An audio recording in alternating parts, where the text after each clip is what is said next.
મહત્વપૂર્ણ સમાચાર ગુજરાત વિધાનસભાને મળી છે ધમકી મોટા સમાચાર સામે આવી રહ્યા છે બોમ્બથી ઉડાવી દેવાની ધમકી મળી છે ઉલ્લેખનીય છે કે સમગ્ર ઘટના સામે આવતા ચકચાર ધમકી મળતા વિધાનસભા પરિસર ખાલી કરાવાયું છે તો ધમકી મળતા વિધાનસભા સત્ર શરૂ ન થઈ શક્યું બોમ્બથી ઉડાવવાની ધમકી ગુજરાત વિધાનસભાને મળી છે મોટા અને મહત્વપૂર્ણ સમાચાર સામે આવી રહ્યા છે ગુજરાત વિધાનસભાને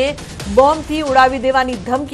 ધમકી મળતા વિધાનસભા પરિસર ખાલી કરાવાયું છે હાલ ચેકિંગ પણ કરવામાં આવી રહી છે ધમકી મળતા વિધાનસભા સત્ર શરૂ ન થઈ શક્યું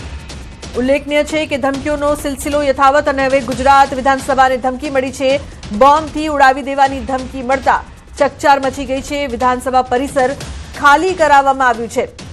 તો મોટા સમાચાર પ્રાપ્ત થઈ રહ્યા છે ધમકી મળતા વિધાનસભા સત્ર છે તે ખાલી કરાવાયું છે અને સત્ર શરૂ ન થઈ શક્યું કારણ કે બોમ્બથી ઉડાવી દેવાની ધમકી મળી છે સંજય ટાંક લાઈવ જોડાયા છે વધુ માહિતી આપવા માટે સંજય ગુજરાત વિધાનસભાની જે પ્રકારથી બોમ્બથી ઉડાવી દેવાની ધમકી શું અપડેટ છે શું માહિતી છે આપની પાસે હા એવા સમાચાર મળ્યા છે અત્યારે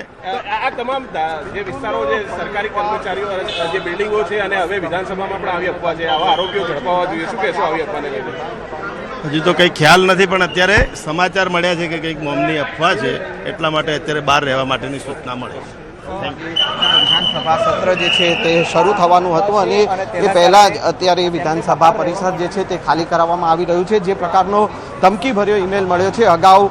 શાળાઓ અને કોર્ટને જે ધમકીઓ મળતી હતી અને તેને લઈને તંત્રમાં દોડધામ મચતી હતી અને અત્યારે હવે જ્યારે વિધાનસભા સત્ર ચાલી રહ્યું છે હું ફરી એકવાર એ દ્રશ્ય પણ આપને બતાવવાનો પ્રયાસ કરીશ હાલ આપ જે જોઈ શકો છો કે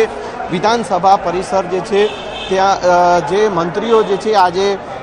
એસટી બસની સવારી કરી અને મંત્રીઓ ધારાસભ્યો જે વિધાનસભા પરિસર પહોંચ્યા હતા પરંતુ જે પ્રકારનો ધમકીભર્યો ઈમેલ મળ્યો છે અને એ ધમકીભર્યા ઈમેલને પગલે અત્યારે વિધાનસભા પરિસર તે ખાલી કરાવવામાં આવ્યું છે અને હાલ જે તંત્ર જે છે તે આ બોમ્બ સ્ક્વોડ અને ડોગ સ્ક્વોડની ટીમ જે છે તે અત્યારે તપાસ કરી રહી છે જી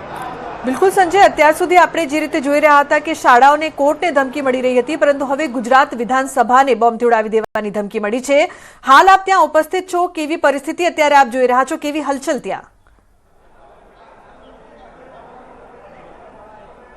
બિલકુલ હું ફરી એકવાર એ દ્રશ્ય આપને બતાવીશ હાલ આપ જે આ દ્રશ્ય જોઈ શકો છો કે આ દ્રશ્ય જે છે તે વિધાનસભા પરિસરના છે અને અત્યારે વિધાનસભા પરિસર જે છે 9 વાગે વિધાનસભા સત્ર શરૂ થવાનું હતું પરંતુ જે પ્રકારે ધમકીભર્યો ઈમેલ અને મળ્યો છે અને તેને લઈને વિધાનસભા જે છે તે ખાલી કરાવવામાં આવી રહી છે તમામ પ્રકારનું ચેકિંગ જે પણ કર્મચારીઓ જો અંદર જતા હોય તો તેઓનું પણ અત્યારે ચેકિંગ કરાવવામાં આવી રહ્યું છે અંદર બોમ્બ સ્ક્વોડ અને ડોગ સ્ક્વોડની ટીમ જે છે ડોગ સ્ક્વોડની ટીમ અત્યારે ત્યાં જે છે તપાસ કરી રહી છે પોલીસના અધિકારીઓ જે છે તેઓ પણ અંદર જે છે તે તપાસ કરી રહ્યા છે અને અત્યારે તમામ મંત્રીઓ જે છે ધારાસભ્યો જે છે તમામ લોકોને જે છે તે સ્ટાફ જે છે તમામને બહાર લાવી દેવામાં આવ્યા છે અને અત્યારે તમામ પ્રકારનું ચેકિંગ જે છે તે વિધાનસભા પરિસરમાં જે છે તે કરવામાં આવી રહ્યું છે જી બિલકુલ સંજય જે પ્રકારથી અત્યારે અફરાતફરીનો માહોલ પણ છે સાથે હલચલ અને ચેકિંગ પણ થઈ રહી છે હવે આ મામલે કઈ રીતે આગળ તપાસ કરવામાં આવશે કારણ કે વિધાનસભા સત્ર આજે શરૂ પણ નથી થઈ શક્યું અંદર કોઈને નથી જવા દેતા નહીં જવા દો તમારે જે પ્રકારે વિધાનસભામાં થ્રેટ આવ્યો છે એટલે વિધાનસભા આખી ખાલી કરી છે આ બાબતે મને કોઈ માહિતી નથી પણ રાજ્ય સરકાર એલર્ટ છે અને આવા પ્રકારના જે કાંઈ અસામાજિક તત્વો હોય એની સામે કડકમાં કડક કાર્યવાહી કરશે એવી મને પૂરેપૂર હોમ ડિપાર્ટમેન્ટ માટે વિશ્વાસ છે ચોક્કસ હોમ ડિપાર્ટમેન્ટ પર વિશ્વાસ છે બિલકુલ તો જે છે અત્યારે તમામ તપાસ જે છે તે કરવામાં આવી રહી છે અને અત્યારે વેકેટ કરીએ છીએ એટલે થોડી વારમાં આપણે બ્રીફ આપીએ શું કાર્યવાહી તમે કરી રહ્યા છો અત્યારે બીડીડીએસ ટીમ આવી ગઈ છે અને ટોટલી થરોલી ચેક કરે છે દરેક પ્રિમાઇસીસ કયા પ્રકારનો મેલ આવ્યો છે શું આવ્યું છે વિગતો એ આપને અમે કહીએ છીએ થોડી વારમાં જે વેકેટ થઈ જાય ને પછી આપને માહિતી આપશે આજના દિવસનું કામકાજ ચાલુ રહેશે ચાલુ રહેશે કેટલા વાગે શરૂ કરવામાં આવશે આશરે આ બધું ચેક થઈ જાય પછી ચાલુ કરશે વિધાનસભા જે પ્રકારે પોલીસના અધિકારીઓ જે જણાવી રહ્યા છે કે અત્યારે વિધાનસભા પરિસર જે છે તે ખાલી કરવામાં આવી રહ્યું છે અને તમામ પ્રકારની તપાસ જે છે તે કરવામાં આવી રહી છે ધમકી ભર્યા ઈમેલમાં શું ઈમેલ મળ્યો છે શું લખવામાં આવ્યું છે તો તમામ પ્રકારની વિગતોની જે છે તે તપાસ કરવામાં આવી રહી છે જી બિલકુલ આપ જોડાયેલા રહેશો. વિધાનસભા પરિસરની બહારથી ગૌતમ પણ લાઈવ જોડાય છે, તેમની પાસેથી પણ વધુ માહિતી લઈએ. ગૌતમ, ધમકીનો જે પ્રકારથી ઈમેલ મળ્યો છે ને હાલ ચેકિંગ થઈ રહી છે, કેવી પરિસ્થિતિ છે ત્યાંની, આપની પાસે શું અપડેટ ગૌતમ? જી બિલકુલ, અમદાવાદની વાત હોય તો અમદાવાદમાં પણ છાસવારે આ પ્રકારે ધમકી મળતી હોય છે અને એ જ પ્રકારની સિલસિલો આજે ગુજરાત વિધાનસભાની અંદર પણ જોવા મળી રહ્યો છે. એટલે કે આજે ગુજરાત વિધાનસભાને બોમ્બથી ઉડાવી દેવાની ધમકી જે છે તે મળી છે અને અત્યારે હાલ પોલીસ પ્રોટેક્શન જે છે તે સઘન કરી દેવામાં આવ્યું છે. આપ દ્રશ્યો જોઈ રહ્યા છો કે ગુજરાત વિધાનસભાના દ્રશ્યો છે. ગુજરાત વિધાનસભાનું બજેટ સત્ર ચાલી રહ્યું છે. બજેટ સત્ર દરમિયાન આ પ્રકારની ધમકી જે જી બિલકુલ, આપને રોકવા માંગીશ. Step by step premises check કર્યા બાદ ગૃહની કાર્યવાહી રાબેતા મુજબ ચાલુ કરવાના પ્રયત્નો થઈ છે. એ આપને કહીશું, અમે મેલ આપને જાણ કરશું. મેલનો સ્ટડી કરીને આપને જાણ કરશું કોન્ફરન્સ. કેટલા વાગે મેલ આવે છે? કેટલા વાગે ડીવાયએસપી સાથે વાત કરીશું સર, કેટલા વાગે અને કઈ ભાષામાં ઈમેલ આવે?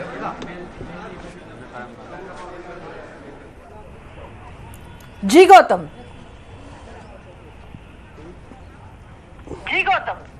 જી બિલકુલ, અત્યારે હાલ તમે વિધાનસભાના દ્રશ્ય જોઈ રહ્યા છો કે જ્યાં સજ્જડ પોલીસ બંદોબસ્ત જે છે તે ગોઠવી દેવામાં આવ્યો છે. મહત્વનું એ છે કે વિધાનસભાનું બજેટ સત્ર ચાલી રહ્યું છે. બજેટ સત્રની શરૂઆત અત્યારે એટલે કે 9 વાગ્યાથી શરૂઆત થતી હોય છે, પરંતુ તે પૂર્વે જ તમામ ધારાસભ્યો હોય, તમામ કર્મચારીઓ હોય, તમામને બહાર કાઢી દેવામાં આવ્યા છે. અત્યારે હાલ આ વિધાનસભા પરિષદની અંદર પોલીસ છાવણીમાં ફેરવાયું હોય તે પ્રકારના દ્રશ્યો જે છે તે જોવા મળી રહ્યા છે. જે કર્મચારીઓ આવી રહ્યા છે તે કર્મચારીઓને બહાર મોકલી દેવામાં આવ્યા છે. મહત્વપૂર્ણ વાત એ છે કે પાટનગરમાં આ હજુ 2-3 દિવસની અંદર આ બીજી વખત આ ધમકી મળ્યાનો વાત જે છે તે સામે આવી છે. અગાઉની વાત કરીએ તો ગાંધીનગરની અંદર જે કર્મયોગી ભવન જે છે તેના 7મા માળે તોલમાપ વિભાગનું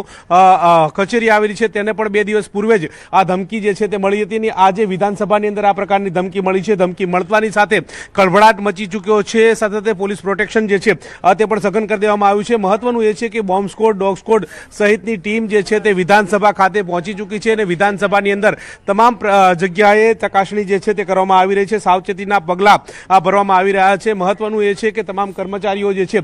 તેમને પણ વિધાનસભાની અંદર પ્રવેશ બંધી જે છે તે લગાવવામાં આવી છે અને આ પ્રકારની બાબતો જે છે તે સામે મળી રહી છે. ધમકી ભર્યા ઈમેલના કારણે ગંભીરતાને ધ્યાનમાં રાખીને સાયબર ક્રાઇમના નિષ્ણાતોની ટીમ જે છે તે પણ વિધાનસભા પહોંચી ચૂકી છે અને તેઓ દ્વારા તપાસ જે છે તે કરવામાં આવી છે. ઈમેલ આઈડી દ્વારા જે ધમકી મળી છે અને તેને લઈને પણ ટ્રેસ કરવામાં આવી રહ્યા છે. આ પ્રકારે પોલીસ બંદોબસ્ત ગોઠવી દેવામાં આવ્યો છે. જ્યાંથી લોકોની અવરજવર થતી હોય છે ત્યાંથી પણ સદંતર બંધ કરી દેવામાં આવ્યું છે. મહત્વનું એ છે કે તમામ ધારાસભ્યો જે છે તે આજે બસની અંદરથી ટ્રાન્સપોર્ટ સુવિધાની જો લાભ લઈ અને તેઓ પણ વિધાનસભા ખાતે પહોંચવાના હતા, પરંતુ તેઓને પણ વિધાનસભાની અંદર પ્રવેશ આપવામાં નથી આવ્યો. જે પ્રકારે આ ધમકી ભર્યો જે ઈમેલ મળ્યો છે ને તેના કારણે પોલીસ બંદોબસ્ત જે છે તે પણ સઘન કરી દેવામાં આવ્યો છે અને તમામ લોકોને સ્ટેન્ડ બાય કરી દેવામાં આવે છે. લોકોને પણ વિધાનસભાની અંદર પ્રવેશ બંધી કરી દેવામાં આવી છે. અધિકારીઓ હોય, ધારાસભ્યો હોય, તમામને પ્રવેશ બંધી કરી હોય. પહેલા વિદ્યાર્થીઓ પર એટલે શાળાઓ પર આ પ્રકારની વાત આવી એટલે એ વખતે જ મારા મગજમાં જ્યારે વિધાનસભા ચાલુ થઈ ત્યારે મનમાં વિચારતો હતો કે આ પ્રકારની ધમકી ખાલી ધમકી આપવા માટે વિધાનસભાનું સત્ર અને વિધાનસભાને સરકાર ઉપર હેરાનગતિ કરવા માટે આવી ધમકી આવી જોઈએ ને એ આવી. આપ જે પ્રકારની ધમકીનો દોર ચાલી રહ્યો છે, આવા જે વ્યક્તિઓ દ્વારા કરવામાં આવી રહ્યું છે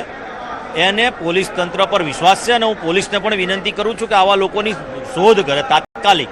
અને આ ગુજરાતની શાંતિ ડોળવાનો જે પ્રયત્ન થઈ રહ્યો છે આમાં ઘણી વખત એવી ઘટના બની જાય કે આવી ધમકીઓના આધાર ઉપર પછી આપણે નિશ્ચિંત થઈ જઈએ અને ખરેખર કોઈ વ્યક્તિ આ પ્રકારનું કૃત્ય ના કરી જાય ને બોમ્બ બ્લાસ્ટ ના કરી જાય ને ગુજરાતની શાંતિ ના ડોળાય.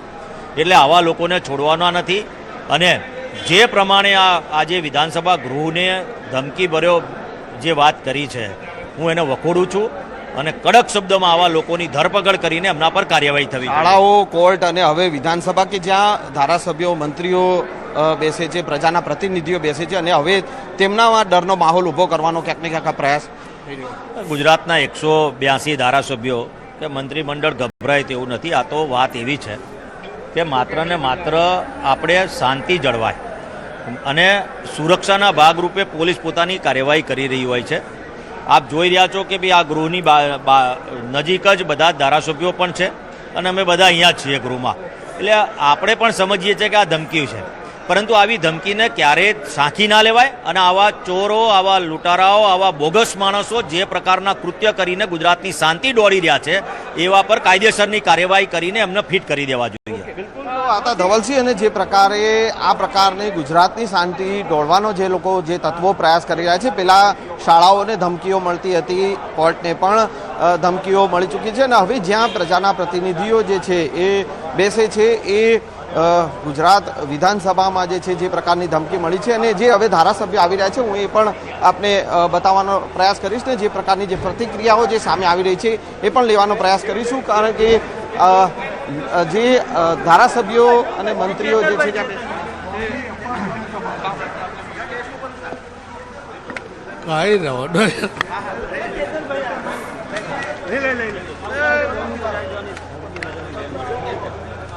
જે પ્રકારે ગુજરાતમાં રોજબરોજ કોલેજો, શાળાઓ, કોર્ટો રોજે રોજની ધમકીઓ મળે છે. આજે તો વિધાનસભાને બોમ્બથી ઉડાવી દેવાની ઈમેલ થકી ધમકી મળી છે. ત્યારે મારે ગુજરાત સરકાર અને ગૃહ વિભાગને વિનંતી છે,